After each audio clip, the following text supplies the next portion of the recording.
What's going on, guys? Hope everybody's having a great day. Please do me a favor, smash that like button, and if you get anything from this content at all, consider subscribing. It helps me out a lot and I really do appreciate it.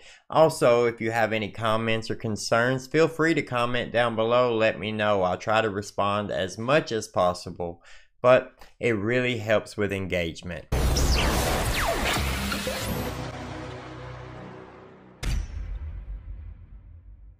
Let's talk about Stephen Smith. We all know Stephen Smith's case, right? We all know about the Buster Murdaugh rumors and everything going on with that.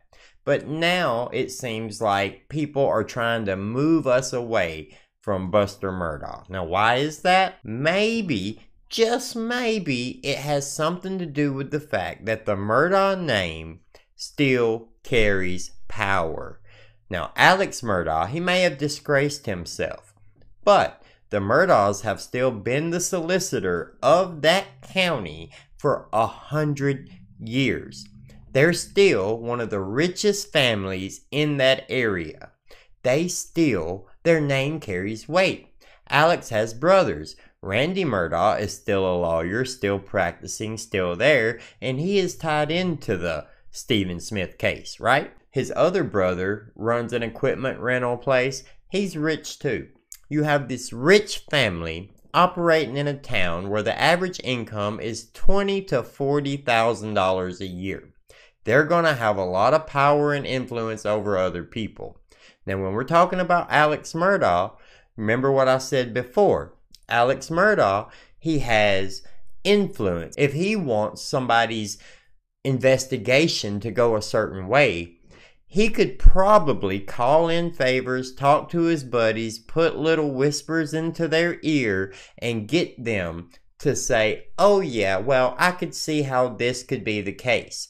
If he needed a pathologist to say, yeah, it was a hit and run accident, that's what it was, then he could probably get that done. If that pathologist doesn't have the backbone, if they can't stand up to him and say, I don't care how much power and influence you have, this boy deserves justice, then it's not that far out of bounds to think that Alex Murdaugh may have been able to say, hey, this needs to go a certain way.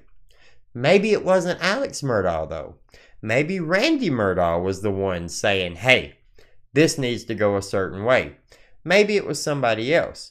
We do know that state police did not feel like it was a simple hit and run, that they contested it, right? They felt like it wasn't.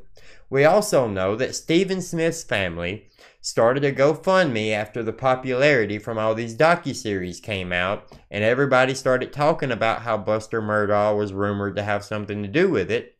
Stephen Smith's family goes and starts a GoFundMe to exhume Stephen's body and have their own pathologist look at it, run their own investigation into what caused his death, right?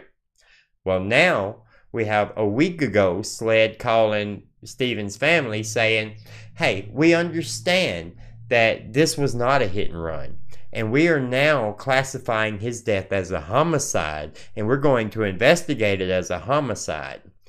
We have this other news come out, this phone call between two police officers speaking about these other two suspects. That's kind of random to me. I don't feel like this makes much sense, and we're going to go over why. But first, let's listen to some of that phone call.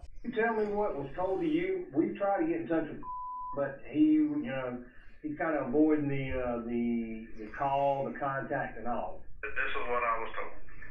He said, come over here to the house. He said he told me that was drunk and hit something. He said he went back the next day to see what it was he had hit, and he seen a lot of police out there. So he talked to one of the cops, and then he had left, and then he learned, I guess by media, that somebody had been killed in that same area.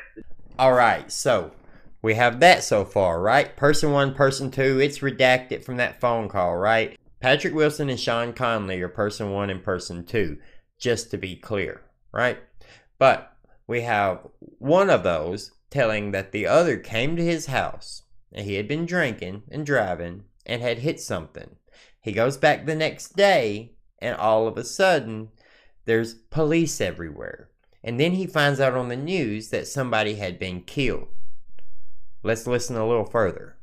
Was crying, telling him, and after he got finished telling the story, he walked outside his house and threw up. They also say person 2, the driver of the truck, may have tried to cover up evidence. So supposedly he had fixed his mirror. He had patched one of the mirrors up on the truck.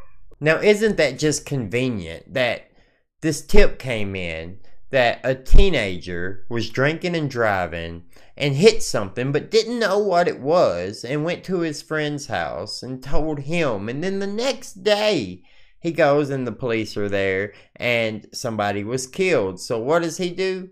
He goes and fixes the damage on his truck, which just happens to be a mirror, which just happens to be what they thought caused the damage to Stephen Smith, right? Somebody hit and run, his mirror hit him in the head to cause that damage, because that's the only way it would make sense for him to have that type of damage on his head. But here's my problem with that. We were just told a week or so ago that it was not a hit and run, right? I mean, am I tripping? Was I dreaming that? Or were we told it wasn't a hit and run? Because I'm pretty sure we were. I'm pretty sure they said they were now investigating it as a homicide. I'm pretty sure there was some thin blue metallic paint in the back of Stephen Smith's head, and that didn't match to any vehicle paint color out there. When, if we have this phone call, this tip that came in from 2015, then how do we not go to that exact person on their exact vehicle and at least see if their paint matches? Or at least talk to them, interview them, figure out if it really happened, if that's a real tip or just a fake tip, just another rumor, or what. But suddenly, now that everybody's screaming about Buster Murdaugh, right? And they opened the investigation back up while they were looking into Alex Murdaugh because of stuff they found on the Murdaugh's phones, right? Right? But now all of a sudden, Patrick Wilson and Sean Connolly are suspects, but not Buster Murdaugh. No, I've never sat here and said that Buster Murdaugh did this. I've never said that he had anything to do with his death. But it's a possibility, it's a question that deserves answers. Where did those rumors come from? It seemed like a lot of people bought into those rumors. Now, like I said before, that could be some small town gossip, right? That could be just people looking up at these big rich people up on the hill and saying something bad happened over by their house. Oh yeah, they definitely had something to do with it, because that happens a lot. And Buster Murdaugh could be as innocent gets. But I find it really strange that this story's coming out now, that this wasn't looked into farther. And if it was looked into farther, if they did investigate and disregard all this, then why are we hearing about this now? Because remember, this is 2015. Stephen Smith's death was in 2015. This tip came in 2015. And then the investigation was reopened in 2021. But we're just hearing about this now in 2023. Why?